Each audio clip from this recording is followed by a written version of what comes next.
नमस्कार. मी पूर्वी पाटील घेऊन आले आहे वेगळे रंग आयुष्याचे या कथा मालिकेचा पुढचा भाग. कथा आवडत असल्यास लाईक करा आणि सबस्क्राईब करा. वेगळे रंग आयुष्याचे भाग 47. अमू आज खुशीतच घरी आली. दी दी कुठे आहेस ग तू? आल्या आल्या ती शुभ्राला हाक मारायला लागली. अमू काय झालं बाळा ओरडायला? शुभ्राने म्हटलं. दी तुला माहिती आहे आज काय झालं? अमू लहान मुलांसारखी एक्साईट होऊन सांगत होती. अजून स्कूलमध्ये असल्यासारखीच वागते. तू सांगितल्याशिवाय कसं कळेल मला? शुभ्राने म्हटलं. आज ना मी एक नवीन ट्राय केला कामात आणि तो सक्सेस पण झाला. अमूने म्हटलं. हो का? छान. कामासोबतच जरा स्टडीमध्ये पण लक्ष घाल हं. आता महिन्याभरात टाइम टेबल येईल एक्झामचं. शुभ्राने म्हटलं. हो गदी आहे माझ्या लक्षात. बरं जिजू आणि बाकी सर्व आले नाहीत अजून? अमूने विचारलं. येतीलच एवढ्यात. चल तू पटकन फ्रेश होऊ नये आणि मला किचनमध्ये हेल्प कर. आणि काय ग शरभाई कुठे आहेत? शुभ्राने विचारलं. मला काय माहिती ते कुठे आहेत ते? मी काय नजर ठेवून असते का त्यांच्यावर? अमूने म्हटलं. ठेवत पण असशील बाई तू. तुझं काही सांगता येत नाही. शुभ्राने म्हटलं. तसं अमूला खुदकन हसू आलं. चल येते मी फ्रेश होऊन. अमूने म्हटलं. अमू मावशीच्या हेल्पने जेवणाची तयारी करत असते. अगं अमू करू देत ना मला काहीतरी. बसून बसून कंटाळा आलाय मला. आणि मी केलं तर लवकर पण होईल ना? शुभ्रा अमूला म्हणाली. नाही हदी तू आज भरपूर कामं केलंय. आता आराम कर. अजून खूप बरी नाही आहे तू. अमूने म्हटलं. तसं शुभ्राने लहान चेहरा केला. बरं ठीक आहे. असा चेहरा नको पाडूच लगेच. चल हे टेस्ट करून सांग कसं बनलं आहे ते. अमू शुभ्रासमोर एक छोटा चमचा पकडत म्हणाली. मस्त. खूपच छान आहे. वाह काय टेस्ट आहे ग. पण हे आहे काय? खूपच छान आहे चवीला. आंबट गोड तिखट. शुभ्राने म्हटलं. स्पेशल डिश आहे ही. मी इन्व्हेंट केलेली. नाव अजून ठरवलं नाही. अमू हसतच म्हणाली. तोच डोअरबेल वाजली. जा बघ कोण आलाय ते. शुभ्रा अमूला म्हणाली. हो. अमू रुमालला हात पुसतच डोअर ओपन करायला गेली. तिने डोअर ओपन केलं. बाहेर अवंतिका उभी होती. Mom I miss you so much. Amu अवंतिकाला मिठी मारत म्हणाली. अगं हो आधी आत तर येऊ दे मला. अवंतिका हसून अमूला म्हणाल्या. म्हणजे काय मॉम या ना. अमू डोअरमधून बाजूला होत म्हणाली. आम्ही पण आहोत म्हटलं मागे. अविनाशराव जे मागे होते ते म्हणाले. डॅड या ना तुम्ही पण. अमू अविनाशरावांना गोड हसून म्हणाली. मग काय म्हणते शुभ्रा तुझी तब्येत? बरं वाटतंय ना बेटा? अविनाशराव आत येत म्हणाले. हो ठीक आहे. शुभ्रा हसून म्हणाली. हे शुभ. आधी आत येत शुभ्राला लगेच हाक मारून म्हणाला. तसं शुभ्राने त्याच्याकडे पाहून छान स्माईल केली. आता बरी वाटते थोडी. पण काळजी घे शुभ्रा काही दिवस. अवंतिका शुभ्राला म्हणाल्या. हो मॉम. आजोबा थकलेत वाटतं. शुभ्रा मागाहून येणाऱ्या अप्पांना बघून म्हणाली. हो ग प्रवासात थकायला होतं आता. मी जरा आराम करतो. जेवायला वेळ आहे तोपर्यंत. अप्पा म्हणालेत. हो अप्पा जा तुम्ही. आम्ही पण फ्रेश होतो. अविनाशराव म्हणालेत. सर्वजण फ्रेश होऊन काही वेळातच खाली आलेत. तोपर्यंत अमू आणि शुभ्राने जेवणाची सर्व तयारी करून ठेवली होती. अरे वा खूपच छान सुगंध येतो आहे. काय खास आहे आज जेवायला? अविनाशराव चेअरवर बसत म्हणाले. हो डॅड, खासच आहे. सर्व जेवण अमूने बनवलं आहे, खास सर्वांसाठी, शुभ्राने म्हटलं. अरे वा, आज तर 2 घास जास्तच जातील माझ्या मुलीच्या हातचं जेवण जेवून, अविनाशराव म्हणालेत. हो, पण हा शर्व कुठे राहिला? अजून आला का नाही? अमू, जरा कॉल करून विचार त्याला, अवंतिका म्हणाल्यात. हो मॉम, माझा मोबाईल रूममध्ये आहे, आलेच मी, अमू म्हणाली. अमू रूममध्ये जाते आणि शर्वला कॉल करते. हॅलो, कुठे आहात हो तुम्ही? अमूने विचारलं. मी तर तुझ्या हृदयात आहे, हो ना? शर्व तिकडून म्हणाला. हो का? मला नव्हतं माहिती बरं, अमू तोंड वाकडं करत म्हणाली. शर्व. सर्व आलेत घरी, तुमच्यासाठी जेवायला थांबलेत. किती वेळ लागेल तुम्हाला? अमू बोलता बोलता खाली यायला लागली. लागेल थोडा वेळ, शर्व म्हणाला. अहो, लवकर या ना, मला भूक लागली आहे, अमूने म्हटलं. हो ग, आलोच, शर्वने म्हटलं. शर्वसोबत बोलत असतानाच काहीतरी आवाज आला. कसला आवाज आला? काय झालं? अमू काळजीने म्हणाली. काही नाही ग, शर्व एवढंच म्हणाला. काही नाही म्हणजे? कुठे आहात ते सांगा आधी, अमू थोड्या मोठ्या आवाजात म्हणाली. वळून बघ, इथेच आहे मी, शर्व स्माईल करत म्हणाला. अमू पटकन मागे वळली. त्याला बघून तिच्या चेहऱ्यावर छान स्माईल आली.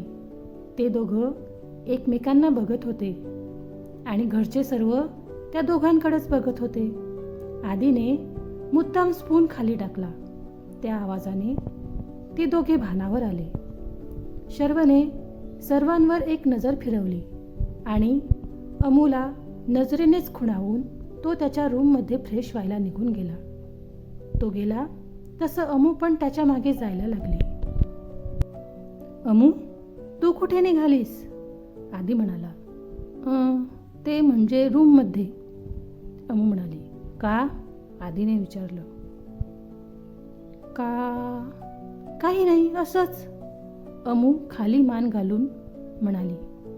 जाग, कशाला छळतोय रे तिला?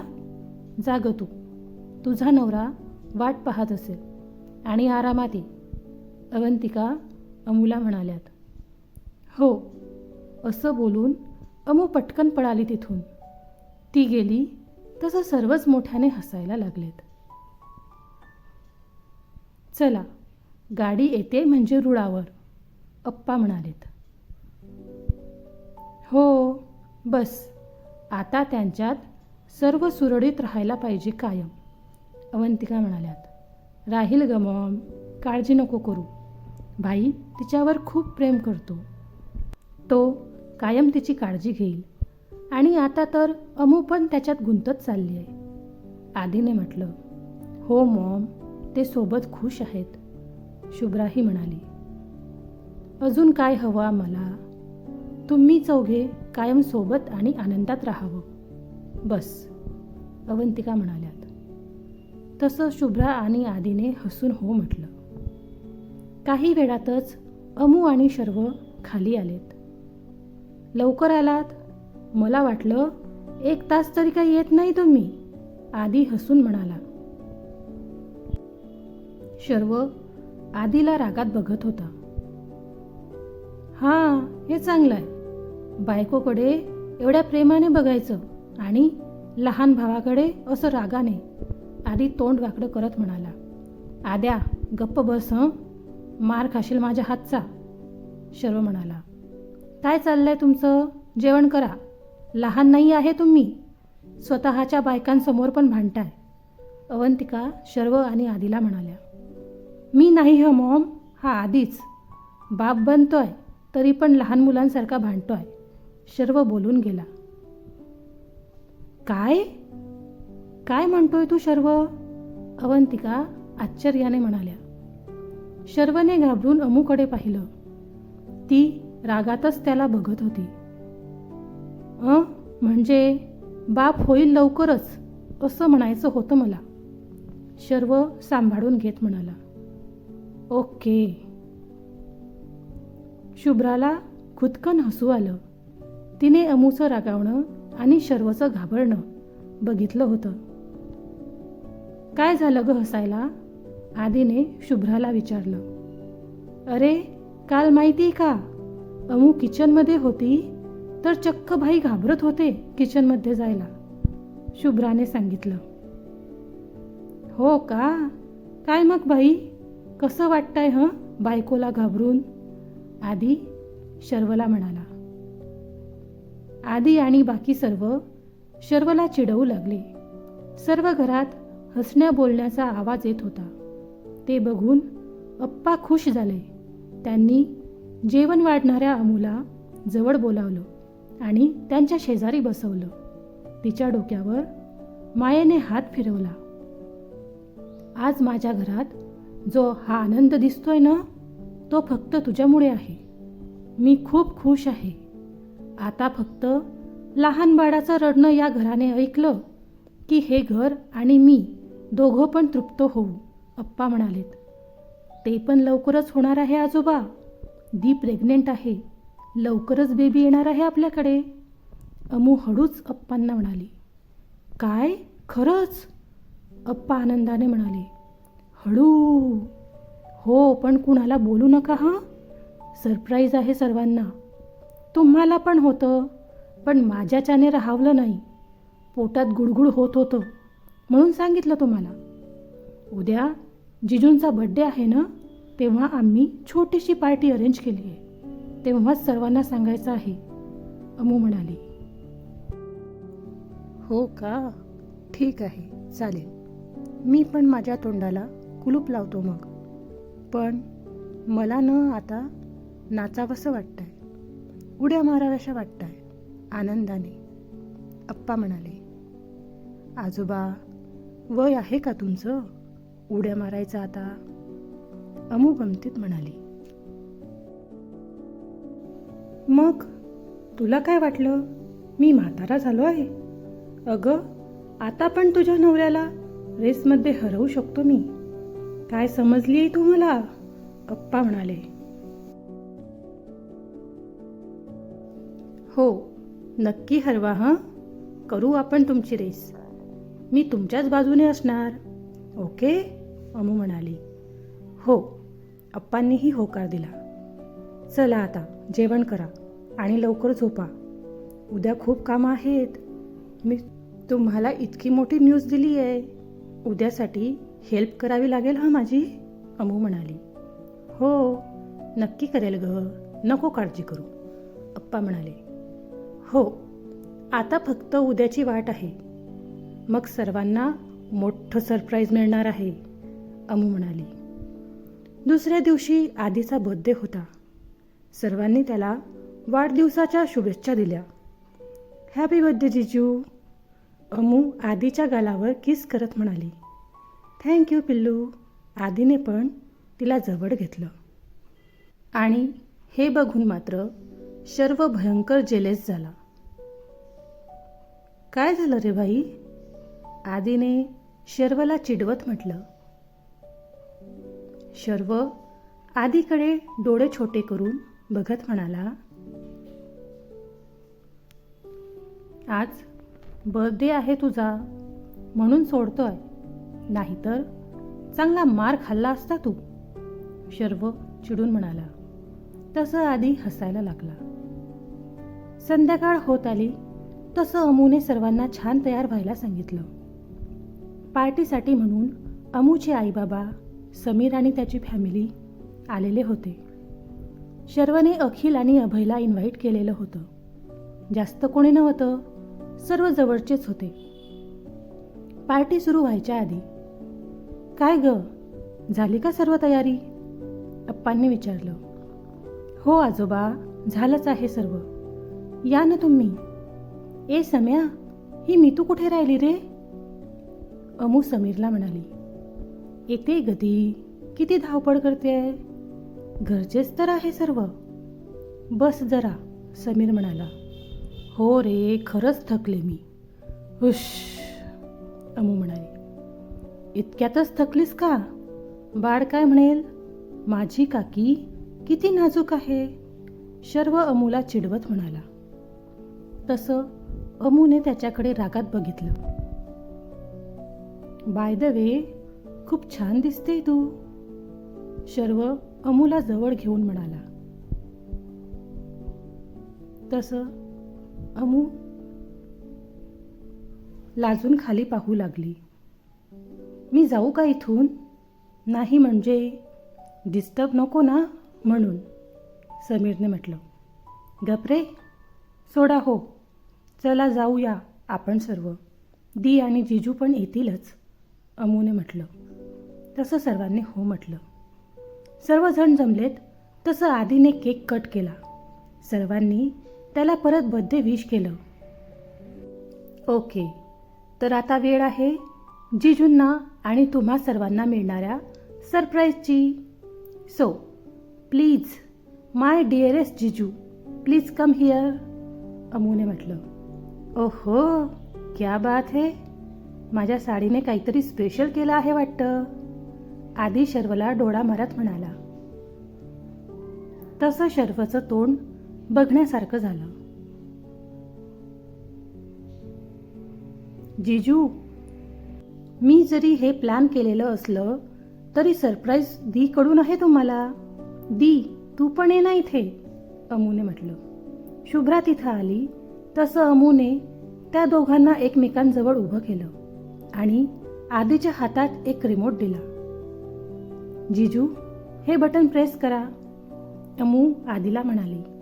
आधीने जसं बटन प्रेस केलं तसं समोर एक स्क्रीन सुरू झाली. त्यावर आधीशी रिलेटेड स्पेशल मोमेंट पिक्चरने दाखवले होते. अगदी आधीच्या जन्मानंतरचा पहिला पीक, ते अगदी लेटेस्ट शुभ्रा आणि आधींचे क्यूट पीक पण होते. ते सर्व पाहून आधी खूपच खुश झाला. शेवटी एका क्यूट अशा छोट्या बेबीचा पीक होता आणि त्या खाली लिहिलं होतं, I am coming dad, love you. आधीने आश्चर्याने शुभ्राकडे पाहिलं. तिने होकारात मान हलवली. तसं आधी आनंदाने जोरात ओरडला. तो डॅड होणार आहे हे ऐकून थोडा इमोशनल झाला आणि त्याने एका साईडने शुभ्राला आणि एका साईडने अमूला जवळ घेतलं. त्या दोघी त्याच्यासाठी खूपच स्पेशल होत्या. हॅलो, मी पण होतो म्हटलं सरप्राईजच्या प्लॅनमध्ये. काँग्रॅस डॅडी, मी खूप खुश आहे तुझ्यासाठी आणि शुभ्रासाठी, शर्व म्हणाला. थँक्स बाई, आधी शर्वला मिठी मारत म्हणाला. सर्वांना खूपच आनंद झाला शुभ्राची गुड न्यूज ऐकून. अवंतिकाने शुभ्राला जवळ घेतलं आणि तिच्या डोक्यावर हात फिरवला. अविनाशराव पण खूपच आनंदात दिसत होते.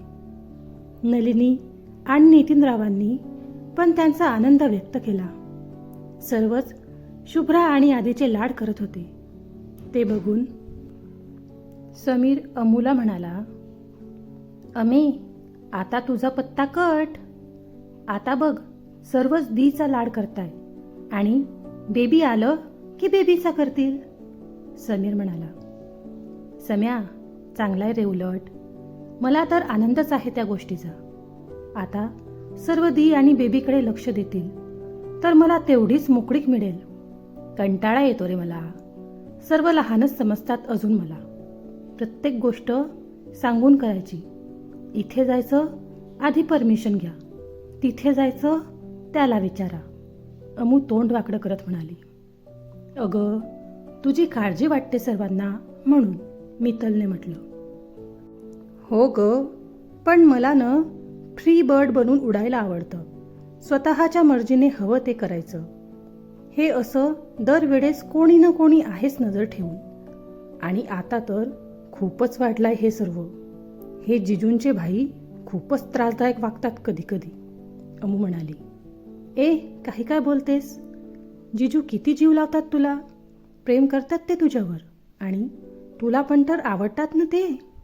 आणि प्लीज खोटं नको बोलूस माझ्याशी, दिसतं ते तुझ्या डोळ्यात. समीर थोडा रागावून म्हणाला. हो, ओरड आता तू माझ्यावर, तेच राहिलाय बस.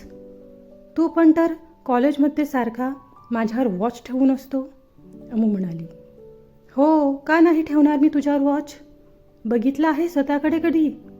जेव्हा बघावं तेव्हा भांडत असते सर्वांशी. काळजी वाटते मला तुझी. केव्हा कोणी मागचं उकरून काढेल सांगता येत नाही, म्हणून, समीर म्हणाला. अच्छा, तर मी विनाकारण भांडत असते हं? ठीक आहे, आता बोलतच नाही मी कोणाशी, म्हणजे मग भांडणच होणार नाही. आणि कोणी आलाही जुनी दुश्मनी काढायला तरी मी माझी समर्थ आहे सर्व बघून घ्यायला. तू नको काळजी करूस. आणि हो, कोणी माझ्याबद्दल विचारलं तर सांग हमितल, म्हणावं गेली ती घरी, काही कोणालाच काळजी करायची गरज नाहीये, अमू चिडून म्हणाली. अगं अमू, कुठे जाते तू? विसरलीस का? ही पार्टीची होस्ट तू आहे म्हणून. आणि काय भांडताय तुम्ही दोघं, लहान आहेत का? मितल समीर आणि अमूला म्हणाली. मला नाही थांबायचं आहे इथे, आणि बोलायचं पण नाही आहे कोणाशीच, अमू म्हणाली. जाऊ दे ग तिला, तिचा नवरा त्याच्या फ्रेंड्ससोबत बिझी आहे, हिच्याकडे लक्ष देत नाही आहे, हिला भाव देत नाही आहे, त्याचा राग आलाय हिला, समीर म्हणाला. सम्या, जीव घेईल मी तुझा, मला नाही फरक पडत कोणाचा, कळलं ना तुला, अमू रागावून म्हणाली. हो, ते तर कळतंच आहे, समीर म्हणाला. तसे अमू दात होट खात त्याच्याकडे बघू लागली. अरे यार, परत नका सुरू करू तुम्ही दोघे, नाहीतर मीच जाते इथून. मितल दोघांवर चांगलीच भडकली होती. अगं सोनू, तू नको चिडू ना, समीर मितलला म्हणाला.